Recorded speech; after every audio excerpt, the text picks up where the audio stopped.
What's up? We are continuing last week's episode of my best postpartum tips. There could be more than 10. It's possible because I'm in it right now. I'm 3.5 weeks postpartum. And let me tell you, I've got some thoughts about this. But they're like kind of good thoughts because this is my 4th time around. Baby number 4. All right, here we go. Let's dive in. Welcome to the Postpartum Coach podcast, where we embrace our needs as moms, we learn to lead ourselves first, then our families, and where we create our own healing from the inside out to find our way to the work we were meant to do in this world. I'm your host, a fellow mom of 3 and a certified life coach, Lizzie Langston.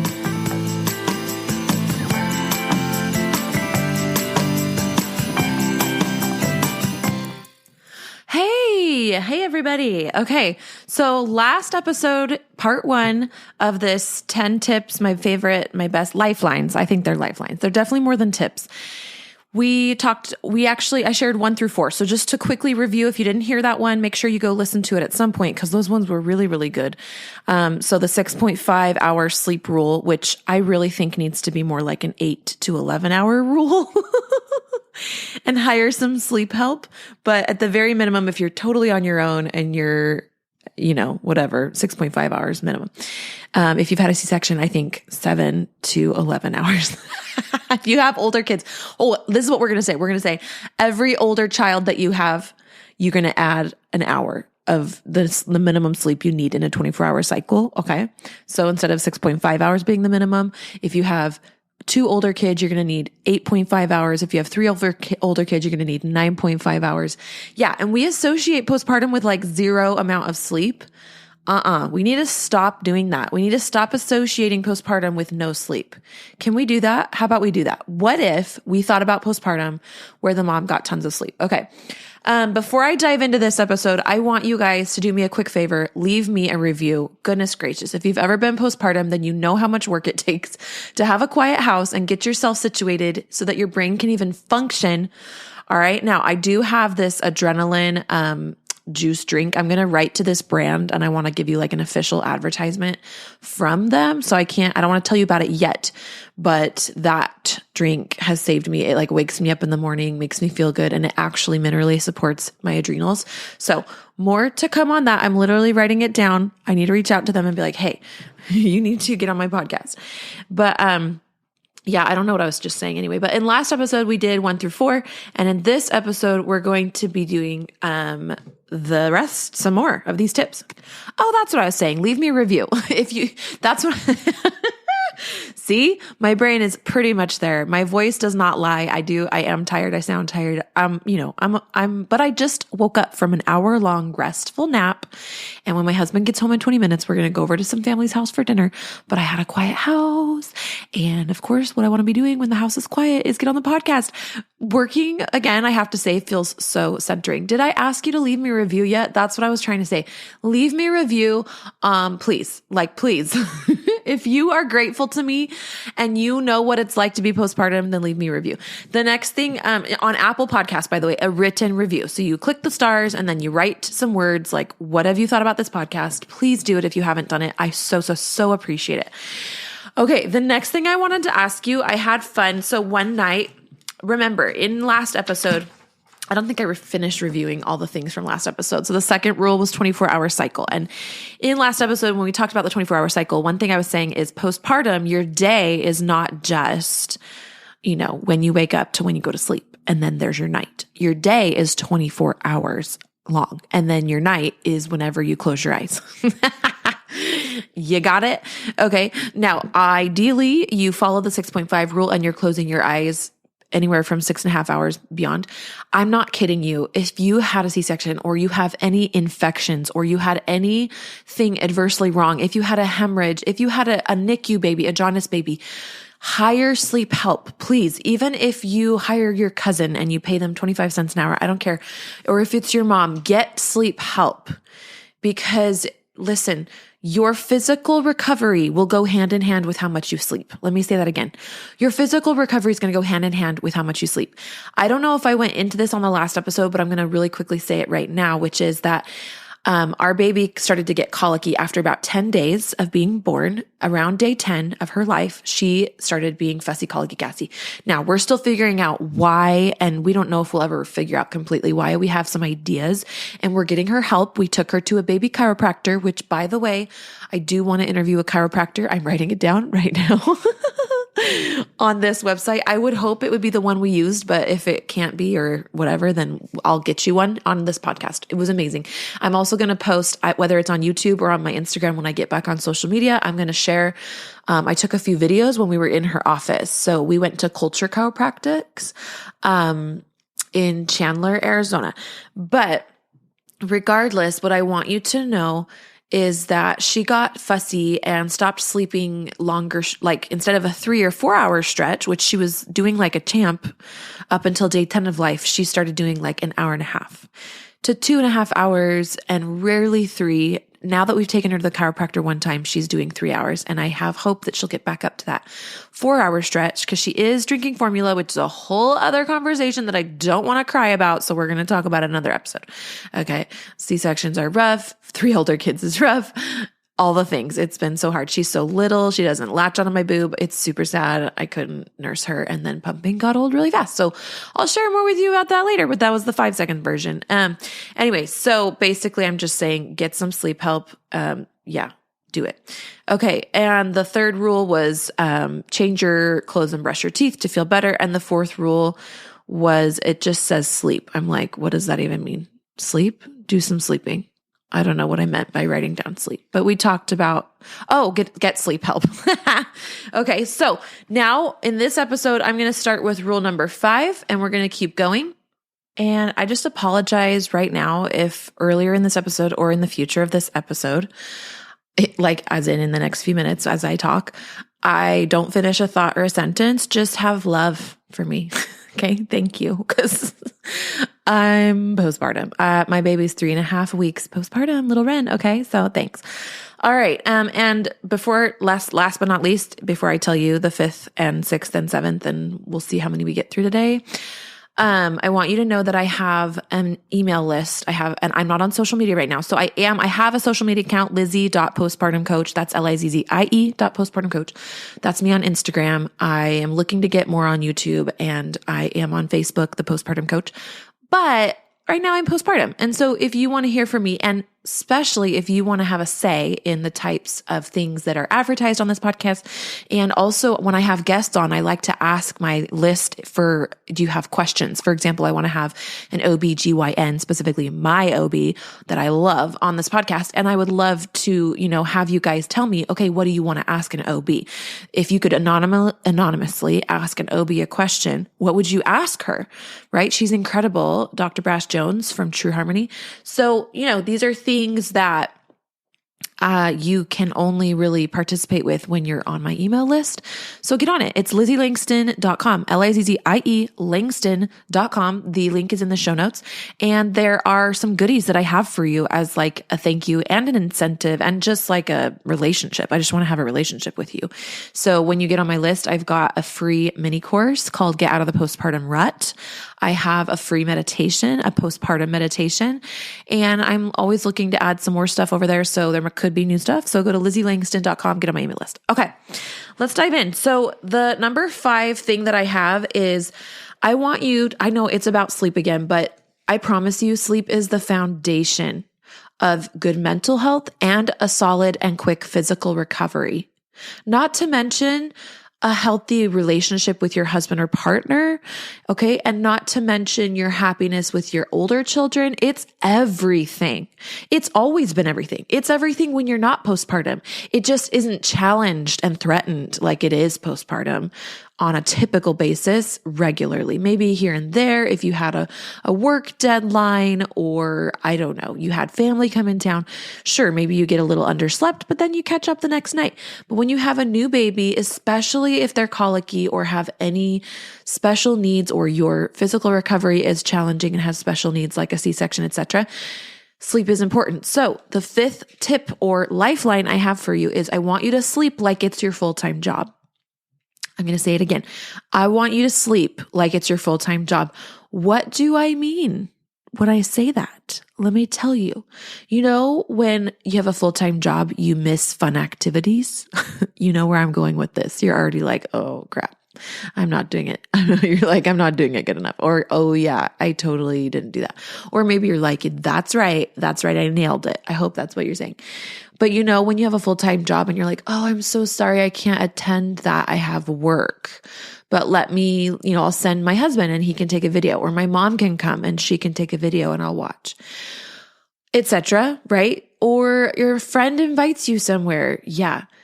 That is what I'm talking about. You got to get comfortable with a very small world for at least the first 6 weeks, and at very least the first 3 weeks. I mean, I have 3 older kids and it's summertime, and my daughter was in a summer camp and she had a performance. And so at 3.5 weeks postpartum, I did choose to go watch her. So it was like a half-hour performance, probably 45 minutes total. We were there. And then we went to lunch for an hour or so. And then I came home, and that was a big outing. And I slept for an hour before we have dinner over at my close family's house. So obviously with a new baby, you're trying to minimize how many people you're being around because sicknesses spread and stuff. When people come over to my house, I have a bottle of hand sanitizer on the very front table as a very obvious, hello, we have a new baby, freaking do your hands, right? Put your hand. No, I'm not rude and stuff, but stuff like that. So, can I just tell you a side note? I learned that if you put an E for explicit next to your podcast episodes, that means really explicit. And I've been doing it because I'll say hell or damn, and I'll put an E because I'm like, well, it's explicit. I cussed. But apparently it's really just if you're using the F word and saying naughty things. So I want you guys to know I'm actually not that explicit, and all the E episodes you see, I'm not that explicit. It's not explicit. But for me, I don't like my kids hearing cuss words. So yeah, just so you know, you might hear occasional cuss words, but if I ever say an F-bomb, which I don't ever really say, I'll be sure to put the E for explicit. But okay, I feel like we needed to have that chat because we're pretty close friends at this point, especially if you've been here for a while and you listen to me all the time. I feel like my voice is all nasally because my nose is all stuffy because I've been on and off sleeping. It's weird. Okay. Anyway, so sleep like it's your full-time job, friendy, and plan on feeling like you're bummed because you have to say no to things. And speaking of saying no to things, my number 6 thing is say no as many times as you need to. Okay. Don't be offended to say no. Let me give you some examples. One of my best friends, don't like to say best friend. I don't like to say best friend because I have many friends that I consider dear, dear friends. One of my best friends, her name is Jamie. She came in town for a blessing way ceremony that we were going to do, very intimate, just a couple friends, whatever. And my baby came early. So she came in town to me being in the hospital recovering from my C-section because the baby came early because my placenta partially ruptured. I'm going to share my birth story in a different episode. I can't wait. I mean, it's sad and good, and I dread it, and I'm happy about it and all the things. Okay. And so Jamie comes in town, and, so obviously I'm in the hospital. So she comes in Friday, she's leaving Sunday. And on Sunday, I got home on Saturday from the hospital. So then she was going to come over on Sunday morning before going to the airport. So we could at least hang out in my house. She can come snuggle the baby. But guess what? I was not feeling like having anybody over. I don't even care if you were my best friend. It just was I was juggling new baby and my freaking body that I felt like my guts were falling out of me and just still bleeding. And it just was and my parents were they had just gotten in town, I think a couple days before, or no, my in-laws were in town and they were leaving that day. That's what it was. Anyway. And so she is such an attuned, sweet, wonderful friend. And she has 4 children of her own. And she texts me, she goes, "Are you feeling up for me visiting today?" And luckily I even remembered she was coming because it was 8 a.m. She was going to come over. And right at 8 a.m. I was like, oh my gosh, I need to tell her, check in with her. Pick up my phone, and I was so grateful she asked that question so generously because it made it easy for me to say, actually, no, it doesn't feel good I don't feel up for it at all. And she was like, I sensed it. It's totally fine. We have a relationship where we're close no matter what. I will see you sometime soon. I love you. And she went to the airport early. And I was of course, on one level devastated, but on the other level, So relieved. So number one, the lesson of that story is I have an amazing friend named Jamie. She's so great. She is the sex coach that I've interviewed on this podcast, Jamie Andelin. She is, I think she's just at Jamie Andelin. I don't know, but she has great sex stuff for married women who struggle with low desire. So look her up if you struggle with that. But the second lesson of that story is like, look how easy it is to actually be honest and say no. Be honest, my friends. Guess what? When you're honest, you win. When you're not honest, you take a hit. Your physical and mental health takes a hit. And after a few punches, you fall down. That's what happens.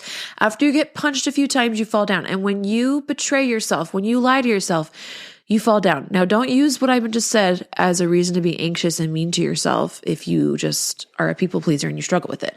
But get some help. Figure out, do you need some support? Do you need to get some coaching? Do you need to hire a postpartum doula? Do you need to tell your husband, don't let me lie to people, or don't invite anyone over? Don't say yes to anybody coming over, or I don't want to see people if they drop off dinner. I'm going to be back in my room. Like, set up whatever parameters to help yourself out a little bit, and of course I've done some people pleasing too. And I've stayed up probably a little late here and there.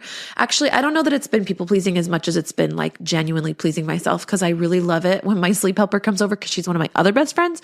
And I love to talk to her. And we both are like, okay, we need to go to bed. Seriously, go to bed. No, you go to bed. Cause we both have to go to bed cause the baby's asleep and I need to sleep and she needs to sleep. But that's a little different, but I really have come a long way with the people pleasing, and I can help you. I think I need to make a course for like people pleasing postpartum and how to get through it. But guys, I went back and listened to myself talking just now, and I'm laughing because I literally had a meltdown because somebody came over to drop off dinner and my husband didn't come get me, and I didn't get to talk to another adult human being. And I missed the chance to talk to another adult human being, and I cried.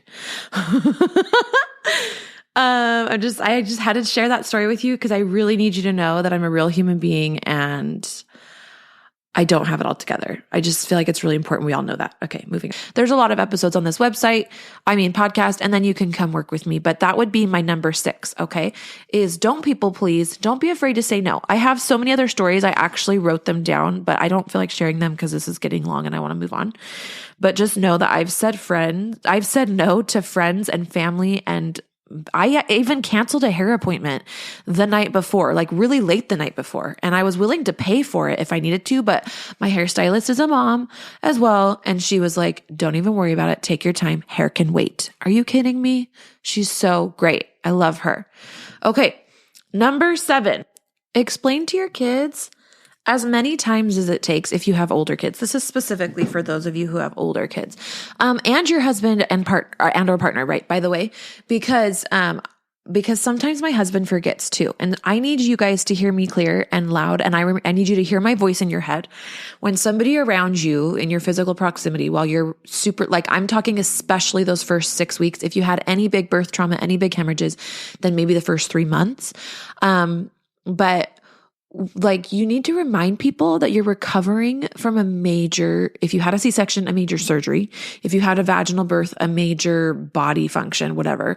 And if you're breastfeeding, you're still balancing a completely new body function. If you're breastfeeding and you had a C-section, that's too huge. I mean, gosh, I think a huge part of why I needed to stop breastfeeding, besides the fact that I have 3 kids at home and it's summer and my baby's small and wasn't latching and colic and whatever, was also because like to try to let my body heal from the C-section, but also be producing breast milk was just so much. And then on top of that, with the colicky baby, I was getting like 4 hours of sleep per 24 hours for about 4 days. And I developed a bladder infection and also was in a ton of pain and literally felt horrible.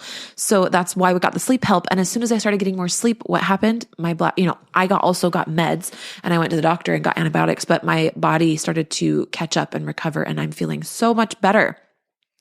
So I can do things like be on the podcast and be happy, because this is what makes me happy, is like working. So, just something to consider is you might need to explain to the people nearby you often that as many times as it takes, this was a major surgery and it's a thing for my body to recover from. If your doctor has told you not to pick up more than 10 pounds worth, or, don't carry this or that, or make sure you're not driving, like, don't do those things. Like, use the doctor's authority as your thing to lean on if you need to, right? I had one of my clients be like, oh, I'm so glad you told me to rest. I'm going to tell my husband, or I'm so glad You said I could do this. I'm going to tell my husband. And I'm like, yeah, but you want to get to the point where you can be like, I need to do this. Not because somebody that I'm working with or my doctor told me, but I can advocate for myself. That's where we want you to get. If you struggle with self-advocacy, if you struggle with standing up for your needs, come work with me. I will make you so good at it.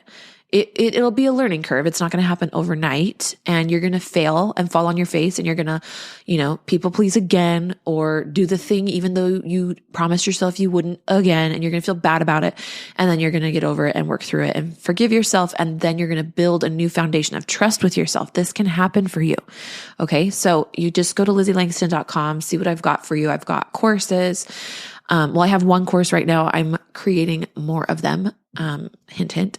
So get on my email list so you don't miss discounts and pre-sales and early releases. And then, you can just talk to me. Email me, Lizzie@LizzieLangston.com. And always every link you need to get a hold of me is in the show notes. All right. So we're up to number 7, my 2 favorite ones. And I kind of feel like the phrase best for last applies here because I've had the most time to consider what these last couple ones will be. They're going to be on the next episode. So stay tuned in this 3-part series, and I am just like trying so hard not to put on a front as a postpartum coach and pretend that I'm better than I am. And so today's my reality check. I wanted to let you guys know it's been a hard day. It's been beautiful. It's the summer solstice. I'm not going to also overpaint a sad picture just because I'm trying to be real. The truth is it's been a beautiful day, but it took me till about 5 p.m. to like feel good today. We didn't have our sleep support last night. We're going to have it tonight, and tomorrow night, but we didn't. And it just like makes such a huge difference. And it took me all day to not be groggy. I literally showered at like 5 p.m. and my son's therapists were in and out of the house. And I was like, oh my gosh, I look so gross. And that was just the day it was. So anyway, I'm looking forward to these next couple tips that I have for you. I'm cooking up some new, I'm not right this second doing it. I keep saying this, but I am creating some new content based on everything I've been experiencing. And I really want to hear from you guys. So if you want to participate in the pre-sale and get the pricing on the courses that I'm creating specific to the first 6 weeks postpartum specific, I'm thinking like sex and postpartum. I'm thinking, what was another one I had? Sleep and postpartum, preparing for postpartum. There's so many good ideas I have, and I really want to hear from you guys. I want you to be involved in the courses that I'm creating at this really special time as I just went through postpartum. So do me a favor. Get on my email list, just LizzieLangston.com. Pick one of the free resources I have. Get on my email list. Leave me a review on this podcast. I read all of the reviews. That helps the podcast grow. Now is just a really special time for me and for you guys to kind of come closer as I'm going through postpartum again. I've got advertising coming up on the podcast. I want to be hearing from you guys about the ads you're loving, what you're not loving.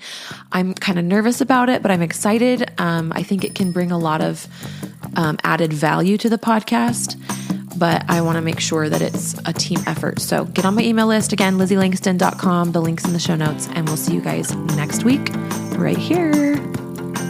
Hey, Lizzie here. I really am excited about some new courses that I'm getting ready to create based on my postpartum experience with baby number 4. These courses are going to be very zeroed in. They're going to be short, digestible for a postpartum mom. Get in, get out, get what you need. Excited about it. And I'm going to want your input. So please do me a favor, get on my email list. Go to LizzieLangston.com. And on that homepage, there are a few free resources, because that way, as I begin creating these things for you, you can have some input and I can get you what you need. LizzieLangston.com.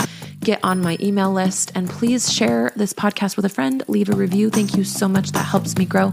We'll talk to you next week.